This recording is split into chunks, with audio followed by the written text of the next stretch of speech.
Welcome to another episode of the Revealing the Diamond podcast. I'm the host, Tiago Prem.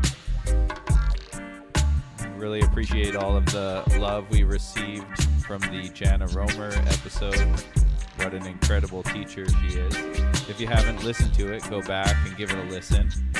Really inspiring conversation about Yoga Nidra and astrology. Speaking of astrology, we have a great interview today with the incredible teacher, master numerologist, tarot reader, astrologist, seer, Kundalini yogi, mystical Qabalist, none other than Remington Donovan from Los Angeles, California. Really enjoyed spending time with this guy. He's an incredible teacher and an inspiring person.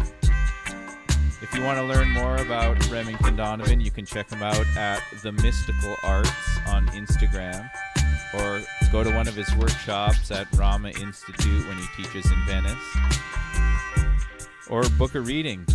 That's what I would recommend. We've had a couple students here at the Dharma Temple who've had readings with him and just speak so highly of the experience.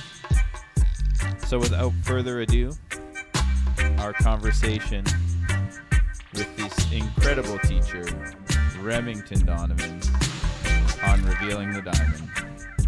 Satnam.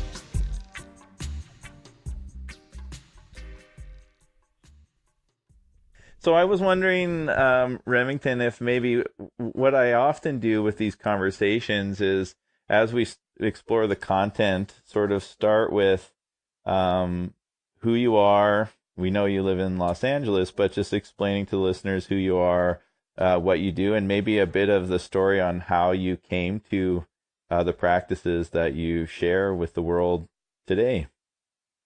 Okay, I'll try to do a short version here. Yes, I do live in Los Angeles. As far as things that I'm known for and what I do currently, I'm a numerologist. I'm a Kundalini yoga teacher, and I also utilize Kabbalah, Tree of Life, Tarot. So the bulk of my work is a lot of private sessions, a lot of private readings with people, in which I utilize these techniques of numerology, tarot, astrology, series of meditations. I'll see a lot of visions that are messages. And the work that I do is really to sort of uncover your soul, who you are, where are your kind of hidden gems. I love the name of the podcast and finding in this energy of the diamond, which I'll really get into in a minute as far as the Tree of Life is concerned. That's actually... It's very layered, very profound, and like any real spiritual teachings, more will be revealed. But so I do a lot of one-on-ones, and it's like here you are, like here's your soul. These are the techniques that I utilize because those are the ones that I love and the ones that I have a lot of experience with. So really any real reader, the technique isn't necessarily the most important part. For if you're just going to somebody, it's as long as it's something that they're really into and are experienced with. And it pulls out like deficiencies and core wounds, and here's the work that you need to do. But for me, it's all a perspective of where are you growing spiritually, and your spirituality is your life. So it's not just like we had joked about earlier, like, oh, my spirituality means I got to go run on an ashram, and, sleep on a straw mat or whatever. Like, we don't know, each incarnation, each person, each individual has their things that they need to learn, the things they need to learn to grow, where they might be for one person, they need to learn a lot about like wealth and abundance. And someone may have to experience what it's like to be a multimillionaire many times over, and the other way around. So another thing I always like to emphasize, we can't always judge that or what somebody's sort of soul growth is, but I have found that these techniques, and I love the numerology, just gives a very clear snapshot I'll be doing Snapchat numerology readings, but it gives a clear insight and like, hey, this is you. You know, for example, you have this 11 soul we were talking about, and real simply, that's sound current.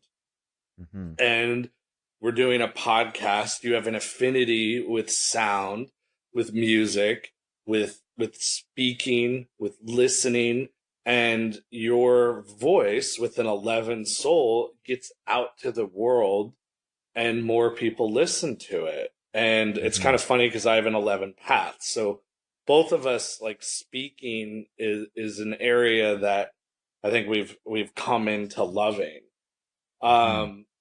Now, as far as my background, it really started it started in the womb for me. I had parents that were starting to explore their own yoga practice, their own spiritual practice. And I don't know if you're familiar with a teacher named Swami Satchidananda. And he's one of the... for sure. He's like one of the heavy hitter big guns who came to America in the late 60s. If you ever watch the Woodstock documentary, you'll see him on stage. He opens it up, doesn't he? Yeah, and there's like, you'll see that picture around, and, you know, he sort of gave his blessings. What I love, though, is he was really close with Yogi Bhajan. Now that I'm really immersed in the Kundalini yoga world, and I've found all of these amazing pictures, even if you go on the 3HO website, of the two of them together. And, but that started in New York City. My dad used to teach at his center there, and my mom was pregnant with me. And, you know, so since day one, I was exposed to a master at that level. And I had parents that were, you know, doing their part to help shift consciousness, I mean, of humanity, but at that time it was just perspective of the world, but a lot of it was, you know, we're in the United States, we're in New York City, and then Berkeley, California. So I had the opportunity to grow up with Swami Satchidananda. I got to actually learn yoga and meditation from him. And as a child, we had our own school, we had our own community, we had, you know, was a small group of us. I think the most populous year that I remember of students were maybe like 18 kids that were a part of it. But, you know, we had like going to satsangs where the teacher's talking. We had to do yoga every single day. The kids had to learn to teach the yoga. So as like a 7-year-old, I would have to teach a yoga class. And we'd start every day off with a meditation, a yoga set, a deep relaxation. And, you know, in a way, I didn't think much of it. It just was like, oh, this is what you do. Like, I knew that I was a part of something different, and I was very aware that the rest of the world wasn't doing this on any sort of bigger level. But, you know, I loved it. I loved the school. They really encouraged, you know, so open-minded and creative. I mean, sometimes, you know, listening to a teacher speak at like what's called satsang, which is when everyone would gather, it was usually on a Saturday, and the guru would teach, and he would talk. You know, as a 7-year-old boy, that's really boring. It's like the same, like when I hear people talking about like going to church, you know, as a kid, and it's just like a big snooze fest. But what I came to realize as I was older, because we were kids and we want to play around and just do kid stuff, and I want to ride my bike and go explore. The ashram was in this huge pink old mansion in Connecticut that used to be a monastery. So it was this really cool building.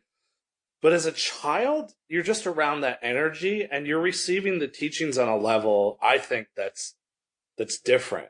It's not, oh, I have to logically comprehend any of these what seem like boring, cheesy stories about yogis and poor people and this and blah, blah, blah, and being of service. You get an energy. And you're in that energy field. Yeah. And that really set, I see now as an adult what an imprint that set on.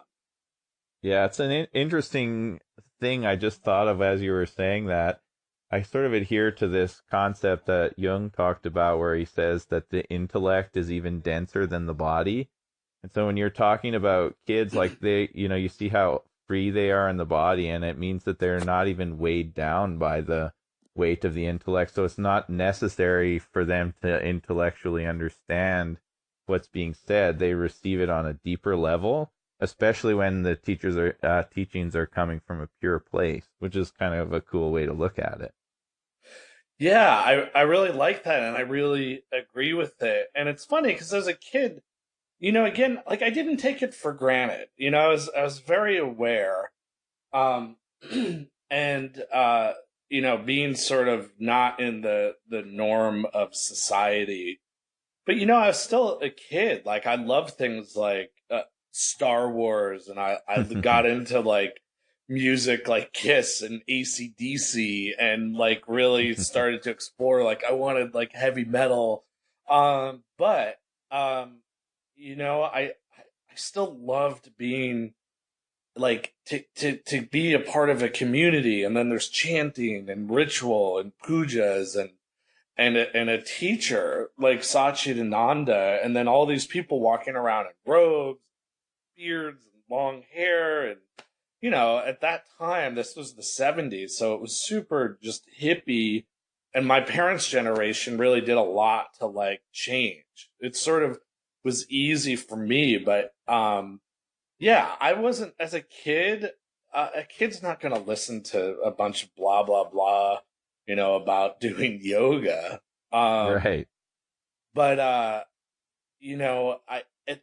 it carried with me throughout my life, and then from that experience, and I was open to the possibility that one of his main teachings of Satchidananda is like God is one, paths are many, and truth Hmm. is one, and there's so many different things and avenues to explore, and I was given the freedom to explore like what do I want to learn, what do I have to learn in my soul, and that's as a teenager is when I really started to explore what I would call more esoteric studies, and I got interested in tarot. It started with that, Hmm. and I started just devouring books on it. And at some point, after exploring all of that as a teenager, I found a teacher, my own teacher, Hmm. that's I was worked with for 22 or so years of my life, and this was all in the Western mystery tradition, ceremonial magic, hermetic magic, mystical Kabbalah, and it's a very secret tradition, and it's a lineage that's just handed down, passed down from teacher to student. It's an oral tradition, and it's taught in secret. Hmm. And what I love though is to learn about things like take numerology on a deeper level. Tarot, for example, it's not about fortune telling. It's a dharma. It's a dharma. It's a spiritual path. There's a saying in that tradition, the great work. That's what you're working on. The great work means union with God. Hmm. So, I was able to learn other techniques and different meditations and techniques. And then that's a lot of the background I'm able to utilize with my readings. But then when I discovered Kundalini Yoga, even though I had known about it throughout my life, Kundalini brought it all like full circle. And my first Kundalini yoga class, my teacher in Los Angeles, excuse me, she, first class I just stumbled into, Hmm. she said, "Oh, Kundalini yoga was taught in secret for centuries, for thousands of years, and it's just now that it's taught publicly." Hmm. And so immediately, I don't know, somewhere she knew to say that for me in there because I immediately resonated with, oh, it's a secret, esoteric, hidden tradition. And now it's being taught more openly, but it's still such a small practice of yoga. And the energy field that I immediately tuned into, I was so familiar with. And I was just crying. Like at the end of the class, and our arms are together, hands are together in prayer pose. Longtime son is playing, and there was probably like 7 people in this class, and it was like 7 in the morning, and my whole body was shaking. My whole Mm. nervous system was lining up, and I just was crying. And I was Yeah. like, "This is totally the thing that I want." Yeah, I can relate to that. It's a funny thing, even with on my end, my partner will really put a lot of pressure on me. Well, not a lot of pressure, I shouldn't say that, but she was really wanted me to practice, and I had been doing yoga for a large portion of my life, and I just, for whatever reason, I wasn't ready to do any kind of Kundalini yoga practice. And then I went with her to see who is our teacher now, and it was like I had never experienced anything like that before. I'd experienced the physical exercises of yoga. I had an intellectual experience of yoga, and there I was, like, weeping, doing the weirdest things in the world. And I'm so grateful for that. But I mean, it's a tough one to explain. It has to be experienced. And no, well, experience is key. It's always funny too, especially coming from a background to even finally coming back to that intellectual process you were talking about. Coming Yeah. from a background, when people hear like, oh, tarot and astrology or hermetic magic, and they somehow think, or Western mystery school, like it's this study, like you're going around reading books and,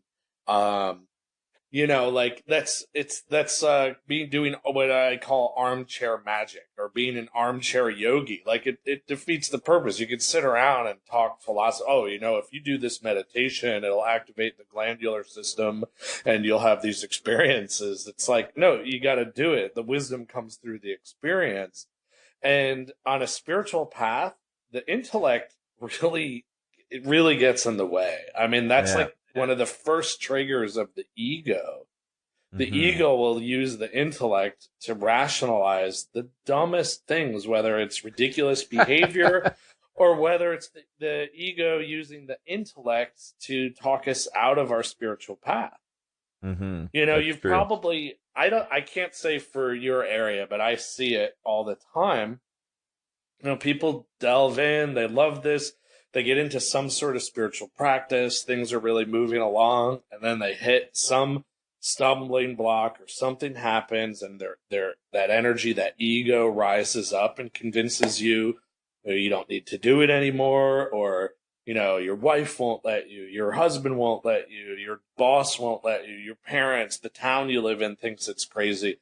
You're always like, you need to realize, or people need to realize, and I have to pay attention to it, and we all do. It's like, yeah, that intellect will really serves little purpose. And we're dealing with consciousness that transcend what our little human brains are going to think about and try to make this rational and logical. Like, I walk into a class, and it was my girlfriend at the time a number of years ago. Yeah. I had pretty much written off all yoga because I grew up with it, and then it's so huge. You can buy a yoga mat at probably any Walmart in America, and probably a lot of places, Canada. I see people walking around Toronto, where I'm at now, with yoga mats, and it's hit this mainstream level, which I think in a lot of ways is great. But as far as what I saw as like the spiritual connection, I grew up as a part of a spiritual path. Doing physical yoga is just one small part of yoga. Yeah. And, it's this whole lifestyle of consciousness and spiritual devotion. So I was just like, okay, that's just not my thing, because I saw it as like a gym exercise thing, and nothing on that. I think people are getting a lot of benefit from that, but that's not what I wanted. And my girlfriend at the time was like, will you just come to a yoga class, any yoga class with me? And I just did it to sort of appease her and be nice. And she was like, whatever yoga you want. And it just came out of my mouth before I even thought about it. So another reason, don't let your thinking get in the way of great opportunities. And I just like something took over my vocal cords and said Kundalini yoga. And she found a class, and it was like 7 a.m. by donation. But I remember showing up to go back to that, and I saw my teacher, my teacher is a Sikh. I'm not a Sikh, but I am a Kundalini yogi. So I certainly utilize some of those tools. But I saw her, and immediately I just turned to my, at the time, girlfriend. I said, "Oh, she's the real deal." I could just feel it. And I really went in there very trusting because I saw she was part of a spiritual tradition, of a dharma, of a lineage. And I was like, she has to have had a teacher who had a teacher who had a teacher. And I was just able to let my guard down and again, just start bawling my brains out in a room full of strangers and be just like so happy with it. And then I went to a class that night. So I doubled up on my first day because I felt it. And it's also because it's the thing that's my thing. You know, I don't think any of us, I know that you're a teacher and you're not going around converting. We're not converting. It's like, we love it because it's the thing we're supposed to be doing too. That's what I feel.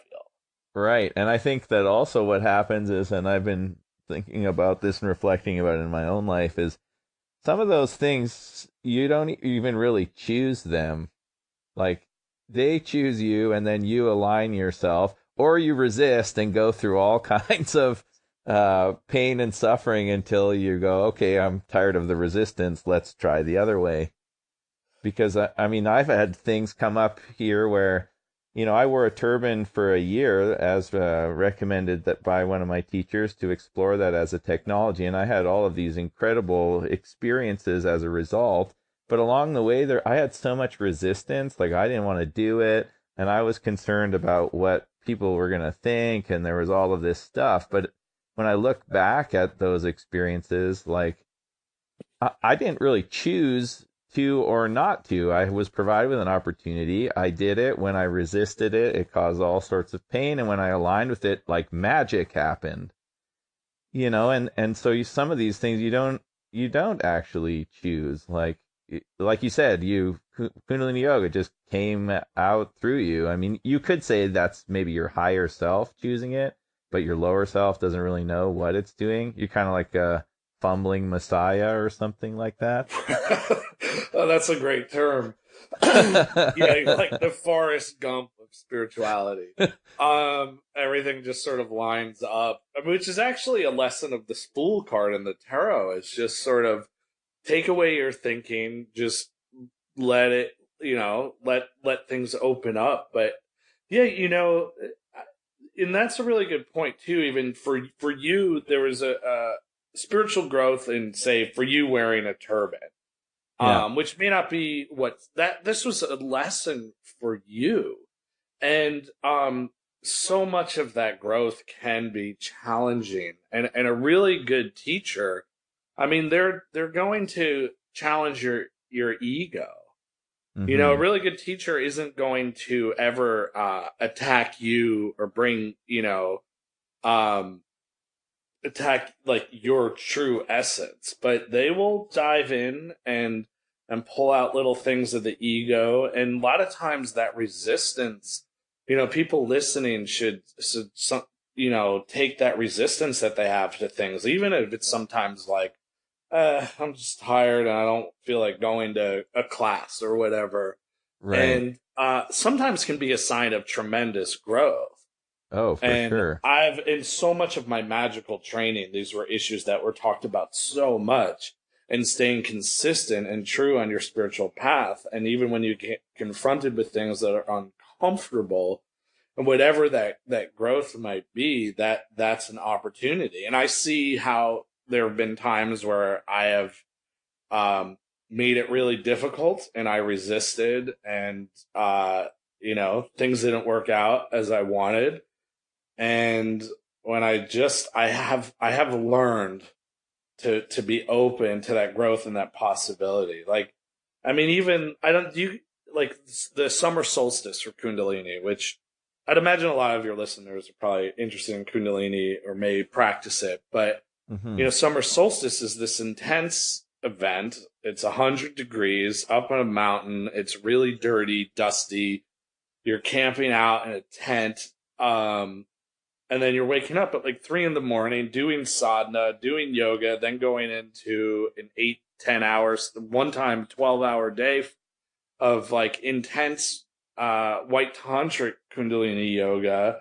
It's exhausting, and you're just dirty, and you're like, I paid all this money for this, and and so then there's a part of me that just wants to be like, F this, man. I'm gonna go like get a hotel somewhere and just relax and sleep all day. But I know that pain and that confrontation, although it's like my favorite thing out of the year, but it's like, yeah, it takes a lot. It takes a lot of endurance. There's a lot of opportunities for people to never show up to that. There's so many reasons to not do something like that intense or that deep, but that the real growth, it doesn't always have to be so hard and challenging. But when I know that when I see resistance building up on me, I have enough training to say, oh, this probably is going to be a bigger opportunity for my own development and sort of satisfaction than I'm thinking. Yeah. And I will definitely outthink my way out of great opportunities. Oh yeah, there's no question about it. I mean, I look at something like getting up for your morning practice. I'm often telling people that 9 times out of 10, maybe even 10 times out of 10, when my alarm goes off to get up to do my sadhana, like, I've got 3 seconds to just get up and get into the cold shower, because if I don't, it becomes this whole play, or I just go back to sleep. And even though I know the benefit of doing that, I have I've had incredible transformation in my life as a result of my commitment, even more so than the techniques. Like I'm going to show up for myself even when I don't feel like it. And I still have the voice that is saying, well, maybe not today, maybe just stay in bed, blah, blah, blah, blah, blah. And then what ends up happening is throughout the day, there's this ongoing dialogue about how I didn't do it and what's wrong with you, and that it serves you. And if I just show up, even though I don't feel like it at all, then I feel more levity throughout the day. Yeah, that sadhana's a great little tester. I often I just surrender, and I like to do this kriya I call the sleeping kriya. And I will sleep through those times. And I have to be honest, although I've gotten really good at being consistent with a meditation. That's daily. Good. And there's one for me, I really love Sudarshan Chakra Kriya, and that's also one that my teachers, independently of each other, all tuned in and suggested that would be a good one.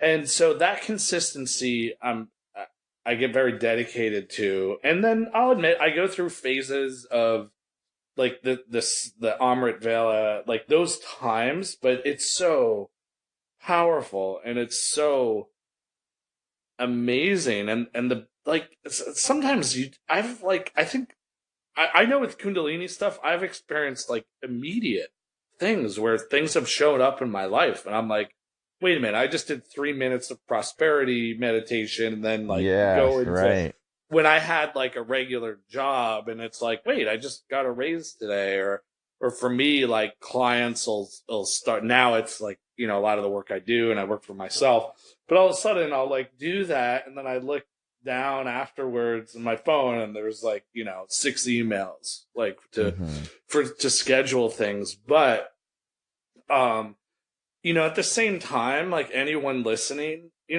like do your best, and you can probably push it a little more, but at the same token too, sometimes like don't turn it into this like puritanical guilt, self-punishing, like, oh my God, I didn't do my sadhana today at 3 a.m, and I'm like this bad person. I see so many people. I carry over some sort of weird, like what I hear people call Catholic guilt, and I didn't grow up with that. And Right. it's like, oh, the self-punishing. I like one of my teachers put it this way. Don't think about, oh, you didn't do something and now you're missing out. Just think like, if you do this, think about how much more benefit you're getting. So, Hmm. you can sort of spiral, and then my experience is then that spirals into the self-punishing idea, and then it's like, oh well, now I'm not doing it, so now I'm totally failing, so I might as well just give up and fail even harder. Well, yeah, and And that's the last thing you want, is it to become another reason to something that is about you loving yourself becomes another reason to knock yourself down. what is up with our brains? It's so weird how I know I'm one of the people that's just wired for this sort of self-sabotage, whether it's like my past experiences with addictions and things like that. And I see it with so many people on a spiritual path, and that's, again, it's like my intellect starts to like come up with a whole narrative and a story of like how I'm failing, and since I've failed so hard, I might as well just sort of give up, because and Right. it's all just like, it's such crazy town irrational stuff. That's why, like you said, sometimes it's like you just sort of plow through it. Like you give yourself a 3-second window, and sometimes your body just has to go through the motions. Sometimes you just have to suit up and show up, and you do it even when you hate it. And Right. endurance is a really, in the magical tradition, one of the first spiritual lessons you're ever taught, and the first practices, and on the tree of life in mystical Kabbalah, the bottom Sephiroth is something called Malkuth, and one of the spiritual lessons is endurance. Hmm. And you learn that right off the bat. So my magical training has really made my Kundalini practice like, it's so in alignment. And that Right. endurance, that's what I love about even the Kundalini poses, or going to white tantra or summer solstice.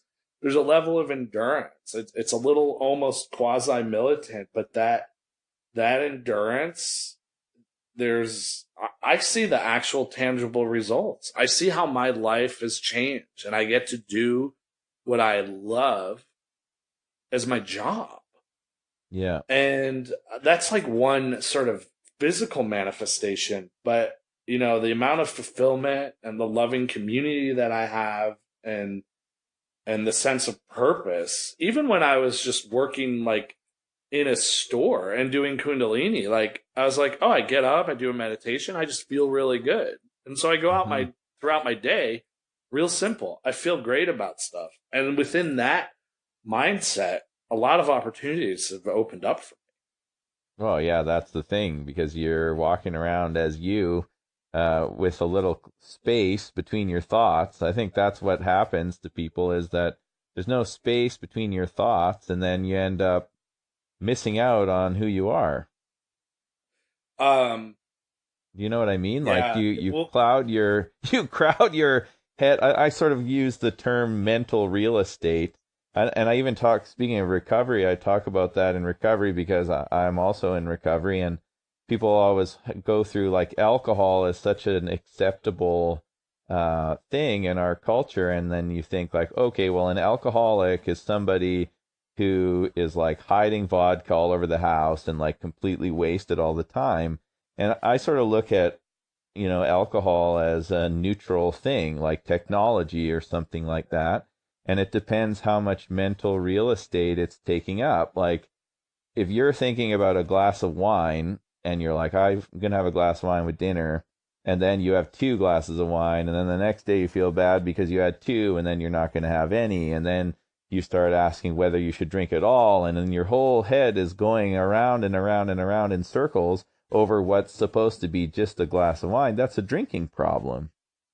And then other people could just take it or leave it, and there's a lot of mental real estate around it where there's space, and then it's no big deal. And I think that's a good way to look at it. It's like, how much of your energy is this thing occupying? And you could do that with anything. You could, have all of your real estate be taken up by "I'm not good enough" thoughts, or uh, greed or Yeah. whatever, you know. Worry, anxiety, money, self-worth. You know, back to like we were talking about, different practices, or you had mentioned, I think before we started recording, like practices that have helped me out, and this is where I really love like numerology, astrology, tarot. I When I started to delve into the numerology, the tantric numerology, which is a specific system really utilized in Kundalini yoga, Yes. um, with those few numbers out there, I've learned so much of myself, and I'm bringing it up because exactly what you talk about. Like I have certain numbers, and I go to these extremes, and then I really like to think in my head, it's like, oh, I'm a total failure. And at one point, I got to a point of severe suicidal depression, literally Hmm. 100 days before I discovered or really started practicing Kundalini yoga. I knew that it existed from just my upbringing and whatnot, but um, that I was amazed when I started to look at my numerology and how I really would, swing to these extremes. Yet I'm someone who should be doing something bigger and sort of greater, and yet I have this all or nothing perspective. And then I just figured, well, I'm a total failure at life. I can't sustain. I can't even just live in Los Angeles and work a job and rent an apartment. And um, it was so triggering. And as I really delved into the practice of numerology, and like for my specific numbers, and like these tens and this radiance and this nobility, and there's a visibility and sort of being seen, and holding that space. I really started through Kundalini and the numerology. I really started to come into my own on a level that I really hadn't experienced. And those Hmm. little numbers taught me so much about myself. It's been so healing for me. And then even astrology, like I'll look at somebody's numbers and their astrology chart, and it's like so much of the same message. Hmm. And but even like in my astrology, it'll be a little thing about like my inner dialogue. I get pissed off inside a lot. And then it's like, oh, let's learn. I'm like real revolutionary and want to dismantle like the establishment, but it's like all in my brain. And then I'm like, Right. oh, I see this moon Aquarius, very volatile, cutting edge thinking energy, my moon, my internal emotional sort of inner emotions, subconscious, and then all this Mars energy around it, which is aggressive. And then Hmm. I'm like, oh, well, the moon can be the mother. And I'm like, oh, I see where I've had challenges in, relationships with my mother, where we used to be, it's like we were brother and sister. We would just argue.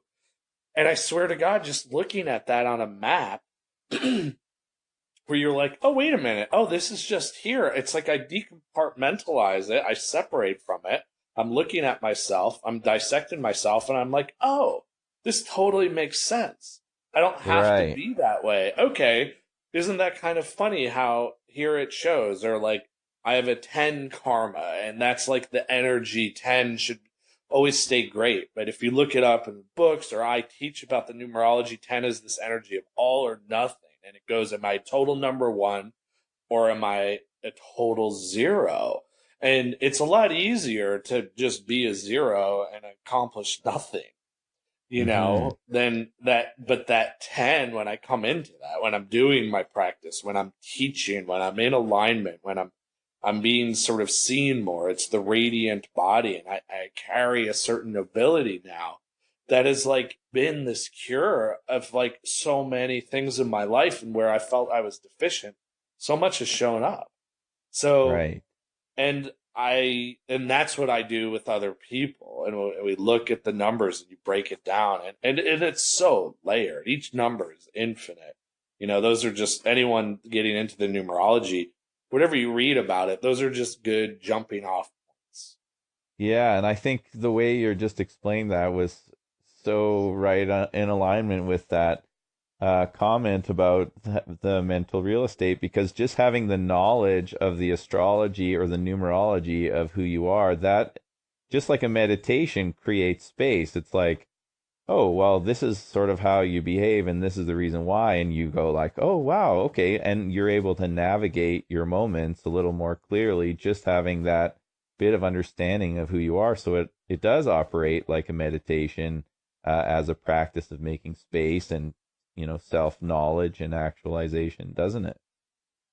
Oh, absolutely. And again, it's its own meditation practice, but it is like when I can sort of detach from it for a minute and I'll see like my sort of obsessive compulsive thinking and I like just trip out on whatever the dumbest thing. Like I like so, and I realized too, like I would think like, oh, money is like an issue. That's something I need to work on. So I need to create more prosperity. And then because like all I'm thinking about is obsessing of like, okay, I live in Los Angeles.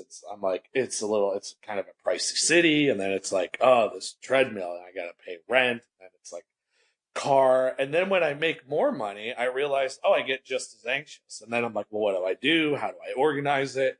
So I realize, okay, there's just a mechanism of anxiety. And then I look at my numerology and I see I have this like 2 challenge number, and which is each number again is very layered, but I'm like, okay, that's a part of me that just comes up where I'm just creating a situation, this negativity that just amplifies in my mind for no reason. But what I love with any type of like meditation practice is like, wait a minute, I have the tools. I can do a meditation usually even 3 minutes with Kundalini in my experience and just reset my day and my pattern, my thinking. Or I'll go to class. I'll wake up feeling sort of anxious and insecure, and that's my negative dialogue about me. And then I go to class, and then it just clears out, and I'm like, oh, what was I even thinking? Like, what? And this practice for me it just aligns me with me, and life is so much easier. Yeah, beautiful. I know that the whole tarot thing is a new practice for me. I get up and I do my morning routines, and then my partner gets up and we do a tea meditation, and then after the tea meditation, we do tarot, and that's a practice that she's into, and it's pretty new for me as far as experience goes, but I definitely think there's a reason why, without us like consciously choosing that, but we do the tarot at the end of my morning sadhana, and it's so great because I'm really clear after the tea, and then the cards really set the tone for the day. It's incredible how that works. Like I never have a day where I'm like, yeah, probably not. Oh, that's beautiful. I love that you're exploring that. Tarot is such a wonderful tool that it amplifies and it gives you a message of sort of the vibrations that are happening around you. I'll encounter people a lot. They're kind of scared to come for a reading, especially when they hear tarot because they feel like, oh, here it's going to lay out all this bad stuff. And, Right. It just is amplifying what's going on within us, and the future is really just based on the trajectory of how you're going now. And the tarot, in my experience and how I utilize it, is such a good tool to say, oh, here's this sort of inner dialogue, or here are some, potentially outside conflicts. A really gifted reader will see all that. But what it is, it's a message to help you navigate it. Like I went to New York a few months ago and I did a reading about the progression of events. And I was like, oh, this amazing. It was like all these connections and love and community. And I was meeting a lot of my yoga people from LA there. And I met all these new people. But then I saw this clear cluster F at the end. And I was like, oh my God, it's like scheduling, timing. I was supposed to meet my girlfriend and she was working actually in Toronto. That's why I'm here visiting her. And I was like, okay, something's going to mess up and I'm going to have to, I knew that I would just have to find a place to stay for like a couple of nights. And it like, did I get into the anxiety of like, oh no, this whole trip is going to mess up now? you have to work in the solution. Really good readers speak in solution. You can't just tell people what their problems are. You have to provide a course of action and a solution. So I knew, okay, here's my solution. I got to make sure there's going to be like 2 days. I got to make sure I could line up the schedule. It was all timing of events. I knew my girlfriend was going to get delayed at her job before she knew about it. So it's this insight. And then I just prepped everything and I was able to have this great trip. And it was a matter of, oh, here's a couple of days. So it's just like I knew how to navigate the situation. Right. But the tarot is a tool of meditation in and of itself. And the tarot is a sacred holy text. It's a sacred holy book that is written in the language of symbols, and it is an unbound book that is telling you a story about yourself. Mm-hmm. And when you approach it with that sacred quality and realizing that each card has a spiritual tradition or a spiritual message for your growth, for the great work, aka union with God, it's just your high self coming through. And here's a visual tool to say, okay, like I need to let go of this. Even on my Instagram, I pick a daily card and I have a message for it. And every day on my Instagram stories, and I'm amazed every day I get so many DMs about how profoundly that particular card of that day, like, fit into somebody's life, whether it's like business meetings or their relationship or something they had to, whatever the message that I'm conveying. Totally. And it's amazing. And tarot is very sacred, and it's another tool. And I feel like, it falls under this category. It's like some sort of fortune telling mumbo jumbo, and you can use it for that, but really it's a tool for your highest alignment and your connection to your highest self. Totally. I love the way you say the great work is union with God. I mean, that's what I often open in lectures, where it's like, yoga is not exercise. Yoga means oneness with God or union with God, and God is not something outside of you. It's the best version of you. I mean, we're talking about the same thing here, just dressed in drag in a different outfit, whether it's your yoga practice or your meditation practice or your tarot practice or they're all at the essence the same thing. And then you pay attention to how you're able to navigate those things and how you're able to serve people.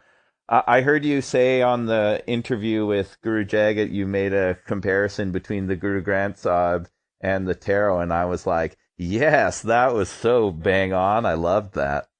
Well, yeah, they're both there.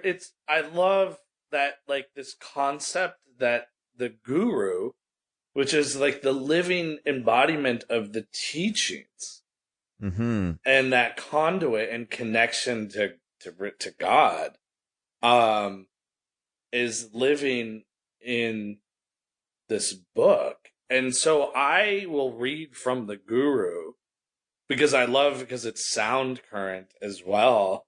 Yeah. And again, not a Sikh, but I love that part of the tradition. I love that they're just open for me to show up and read from it. And it's always something weird, spot on that's going on with my life. But yeah, these teachings, I look at the tarot as a spiritual teacher. So in its own way, it's its own little guru. And that I'm actually working on designing and creating a tarot deck. Amazing. With a friend of mine, with an artist in LA. She does star water yoga mats, which Kundalini people will probably see them. You'll see a lot in Los Angeles. She does this beautiful collage art.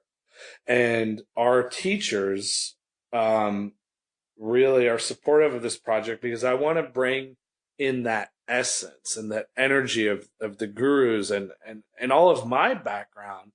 And so cool. To bring in and take it to another level, that I know the magical accuracy. Like, I know that, this card, the 10 of discs, is Mercury and Virgo, there's such a layered message. But I want to bring in all of my experience with the Kundalini and the yoga and the mantra and the gurus and just almost like to the best of our ability to clean it up. And that's something I really want to do. And I mean, we've started it. It's a big undertaking. I hope I'm not prematurely talking about it, but I've been working with her like every day. We're in communication about it. And, Awesome.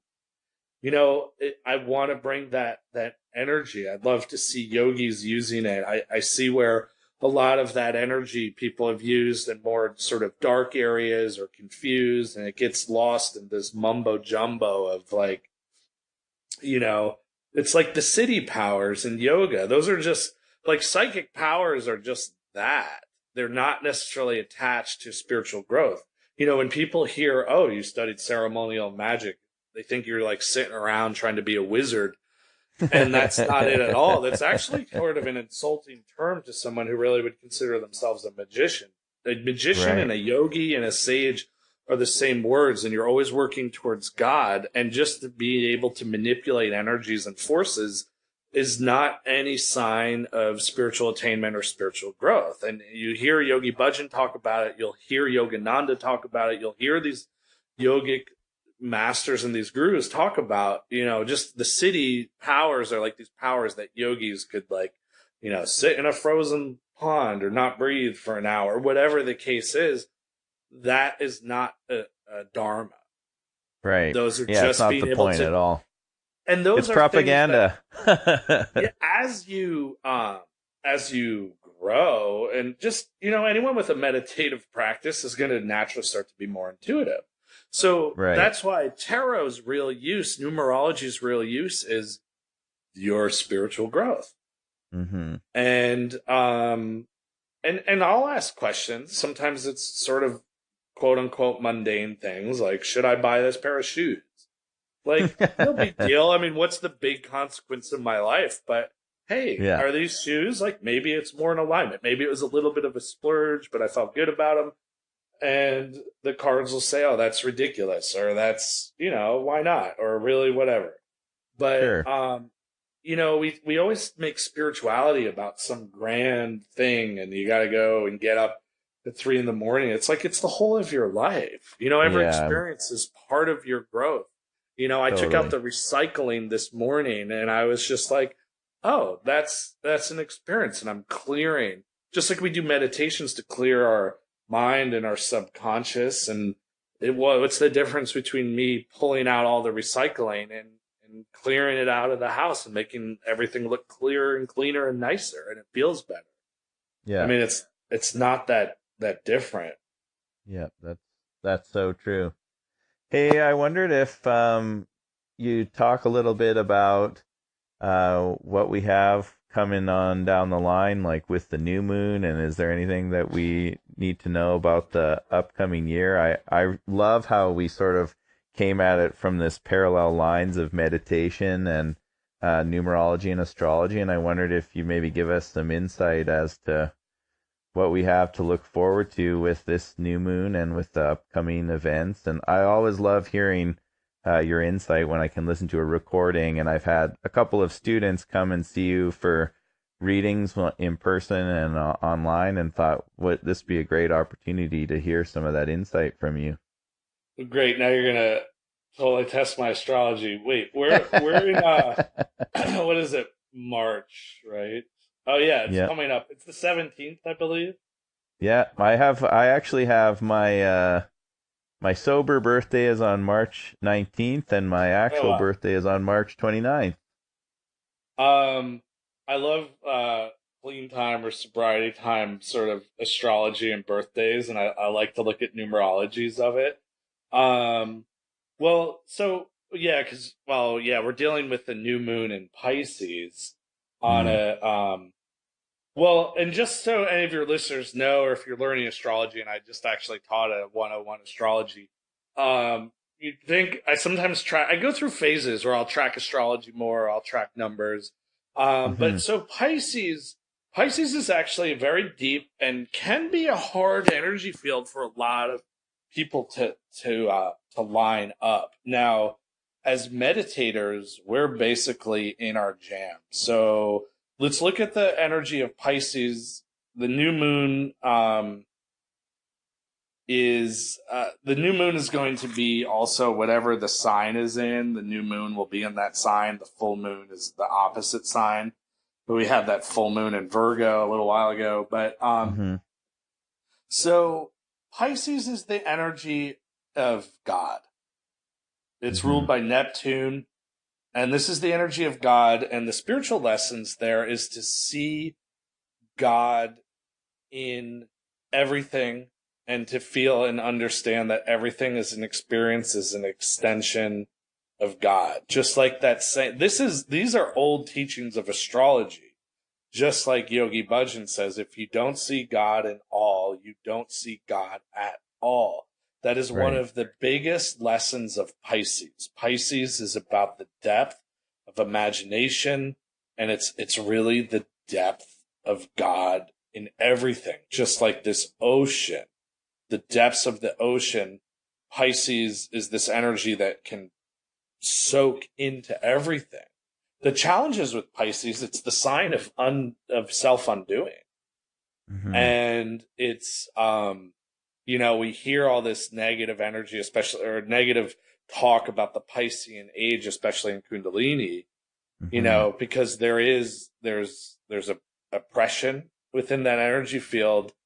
And, but just use this Pisces new moon to just amp your meditation practice, and meditation will be so much easier, so much deeper, and connect the dots. Just like I said, like taking out the recycling is an experience of God as much as being in, your sadhana and it's 4 a.m. and you're in deep meditation and mantra. All of that, it's time to make everything this one experience and to go deep with it. And Beautiful. On a somewhat practical note too, it's going to bring up a lot of hidden, deep, psychological, subconscious work and could be issues, good and bad.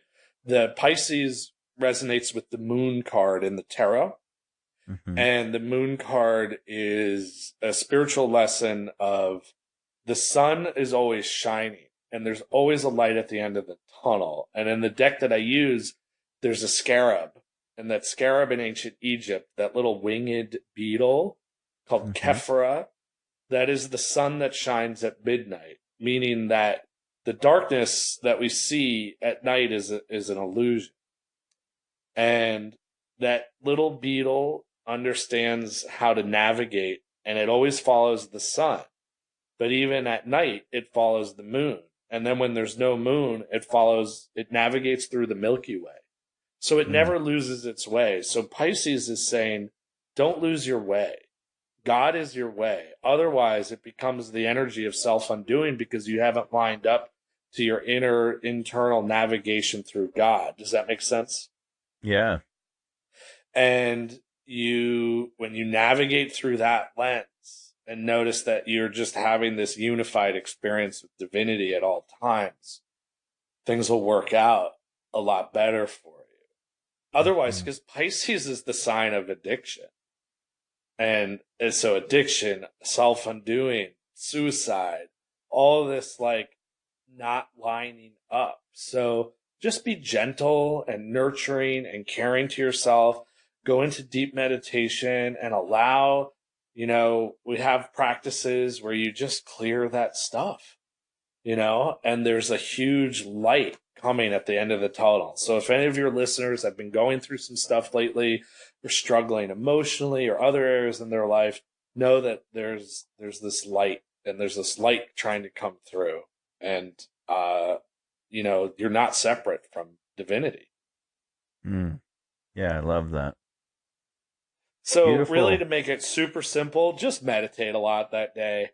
Just treat it like a meditation, and the rest will work itself out. Awesome. Well, I know my partner, she has these gatherings on the new moon at our center, the Dharma Temple here in Vancouver. So She always wants to hear people's insights on the new moon because people gather in our space during that time, and it's a pretty amazing time, you know. Yeah, Especially, I'm sorry. yeah. Oh no, go on. Sorry.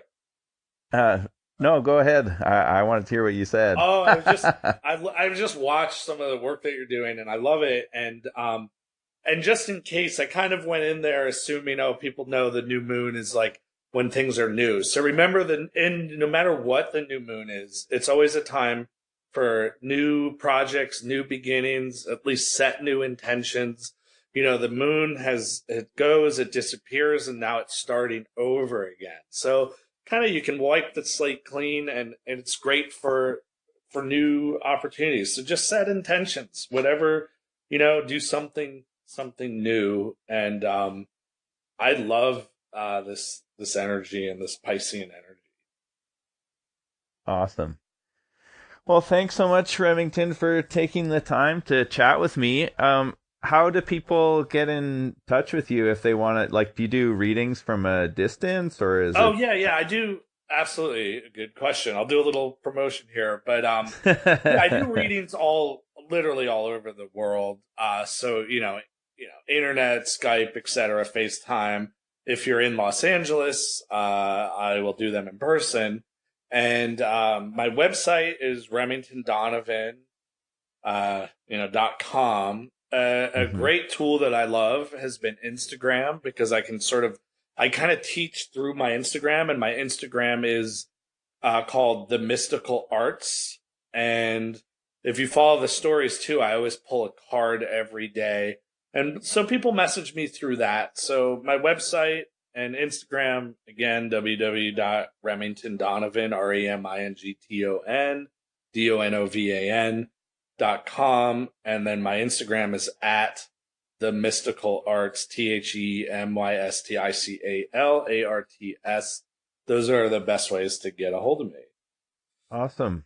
Well, we'd sure love it if you. I know Kelby, one of the students at our center I here, love came to that see guy. you, and he said, I was just the whole time telling him how he needs to come to men's camp, and how amazing it is. And you mentioned solstice a couple times. Well, maybe we need to work on getting you out for men's camp, and then you could do some readings and teaching at the Dharma Temple. It's on my list. I actually told my partner Gina, I was like, we're gonna go to Vancouver, and there's some work to do up there. So, Yes. um, there's like a whole Canadian current. Since I've been in Toronto, I had a wonderful workshop, and there's just been so much love. And then I've been meeting so much more Canadians. So absolutely. I Nice. can't wait, and we'll stay in touch about it. So any of your listeners, I'll hopefully meet you in Vancouver. And again, I'm in LA. I teach a lot at Rama Institute in Venice. And Awesome. you can look on their website, and I do a lot of workshops and whatnot. So Awesome. yeah, it's been a Well, pleasure. And this has been great. And keep up the good work on your end.